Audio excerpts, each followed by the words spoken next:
I'm absolutely thoroughly enjoying this discussion. I'm sure it's the same for you. I'd love to address all the different topics that are coming up in your last answer. I think, however, though, rather responding to those individual comments and discussion points sporadically, it would be best really to leave them and hope they turn up in future discussions. I do think I said something not quite on the mark last time though, which you did rightly pick up on.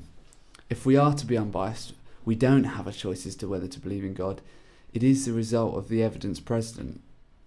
That said, I think it's interesting that I know many intellectual people with real intellect in lots of different areas, and yet they look at the same evidence with regards to Jesus and the authenticity of the Bible, and yet come to completely different responses.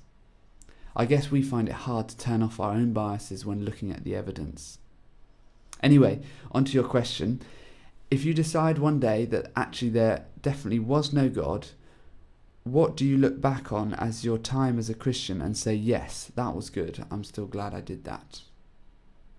I think of the things I've done as a Christian, and if we exclude things I regret, such as my actions done out of my own selfishness, then I would say the vast majority of things I would be glad I'd done them. So maybe even a bit more controversial, I would acknowledge that there is no God. That would be the truth, and I'm not afraid to say that. But I would so desperately want it to be true.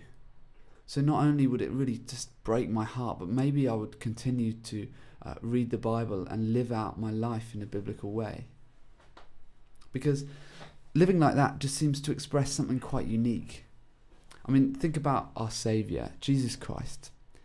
He literally was mocked, beaten and hung on a tree by the very people he came to save. And his response to them is, Father, forgive them, for they do not know what they're doing. That's just incredible. You know, when someone takes my seat in the library, I just get in a massive huff because I just can't believe it, let alone being wrongly sentenced to death. So I think that kind of love is exceptional. And I just want to live like that regardless of Jesus being true or false. So I'd probably want to live the same way. Jesus says in the Bible there are two key laws to hold in our mind. All other laws are subject to these two, and they are love God and love others as yourself. I think if I knew there wasn't a God, then loving God would just make no sense. So things like singing praises and praying would become nonsensical, and essentially I would have been expressing my heart to no one but myself. That would be a waste of time. However, that law about the love of others is really powerful.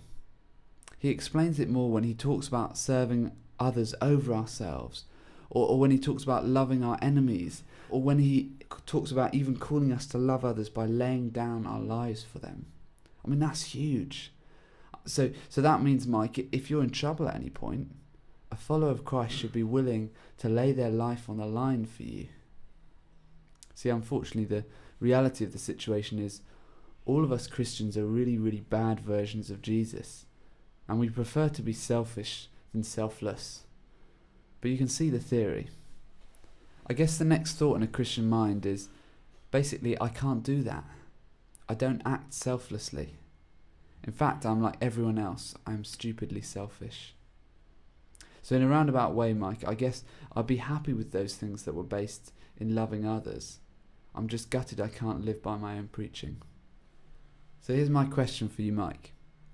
If you were going to make your dream humanist community, like you know how Christians have their church, what would that community look like?